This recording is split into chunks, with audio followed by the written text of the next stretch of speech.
Good morning everyone. आज का जो हमारा टॉपिक है वो है एक्सीडेंट इन्वेस्टिगेशन। हमने एक्सीडेंट इन्वेस्टिगेशन का प्रोसीजर स्टार्ट कैसे करना है। सबसे पहले तो हम जो सीन है उसको सिक्योर करेंगे और उसके बाद हम जो है ना 4 स्टेप्स में इसको कंप्लीट करेंगे। पहली स्टेप जो होती है वो गैदरिंग ऑफ रिलेवेंट इन्फॉर्मेशन होती है।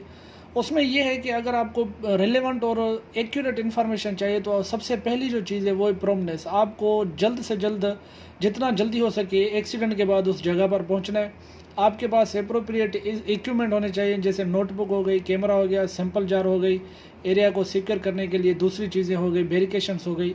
ये इक्विपमेंट आपके पास होने चाहिए। सीन का प्रॉपर तरह से इंस्पेक्शन करें, विटनेस का इंटरव्यू करें प्रॉपर तरह से। अब उसमें ये आती है कि कौन से विटनेस, टाइप ऑफ विटनेस कौन से हैं। तो वो प्राइमरी, सेकंड एंड टर्शनरी विटनेस होते हैं। प्राइमरी विटनेस वो बंदे होते हैं जो एक्चुअली विक्टिम हुए हैं उस एक्सीडेंट के। सेकेंडरी वो बंदे होते हैं, सेकेंडरी विटनेस वो होते हैं जो जिन्होंने अपनी आंखों से उस एक्सीडेंट को देखा है।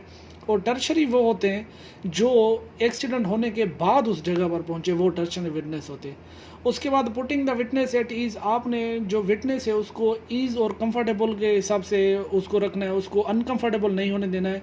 और इंटरव्यू लोकेशन जो है वो मैटर करती है। आपने टिपिकल मतलब आपने वाट, व्हेन, वेयर, हाउ ये चीज़ें तो इस्तेमाल करनी है। वाई जो है ना आपने ये इस्तेमाल नहीं करना है कि वाई।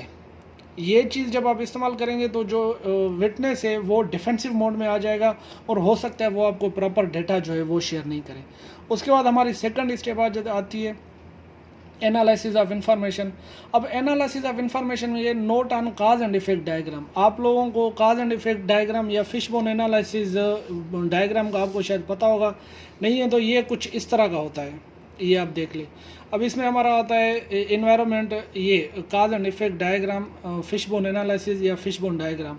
इसमें इन्वायरमेंट आता है, मटेरियल्स आते हैं, पीपल, मेथड आप कौन सा इस्तेमाल कर रहे हैं, मेजरमेंट्स कौन सी ले रहे हैं और मशीन्स कौन सी होती हैं। ये चार सारी चीज़ें जो होती हैं वो काज एंड इफेक्ट डायग्राम या फिशबोन डायग्राम में आती है। उसके बाद हम स्टेप 3 पे आएंगे। स्टेप 3 जो हमारी है वो है आइडेंटिफाई कंट्रोल मेयर्स। आपने कंट्रोल मेयर्स जो है वो आइडेंटिफाई करने हैं। अब यहाँ पर 2 किस्म के कंट्रोल मेयर्स होते हैं। पहली चीज़ तो ये है कि आपने वो कंट्रोल मेयर्स करने हैं कि इस तरह का एक्सीडेंट दोबारा नहीं हो, और अभी जो एक्सीडेंट हुआ है उसके उस पर कंट्रोल मेयर्स अप्लाई करने ताकि ये ज़्यादा जो है ना वो इसका इफेक्ट जो है ज़्यादा स्प्रेड नहीं हो। उसके बाद प्लान करना है और उसको जो है आपने इम्प्लीमेंट करना है। अब यहाँ पर एक चीज़ और आती है कि इन्वॉल्वमेंट इन इन्वेस्टिगेशन प्रोसीजर, कौन से बंदों की इन्वॉल्वमेंट होगी। सबसे पहले जो पहली इन्वॉल्वमेंट होगी वो मैनेजर्स की होगी, सुपरवाइजर्स की होगी, एम्प्लॉइज़ रिप्रेजेंटेटिव्स जो भी होते हैं, ये जो यूनियंस होती हैं उनके रिप्रेजेंटेटिव होते हैं, उनकी इन्वॉल्वमेंट होगी। और सेफ्टी प्रैक्टिशनर्स की स्पेशल इन्वॉल्वमेंट होगी क्योंकि सारे प्रोसीड को वो ही लीड कर रहे होंगे। उसके बाद आती है टिपिकल इन्वेस्टिगेशन प्रोसीजर और communication focusing on remedial and loss lesson learns.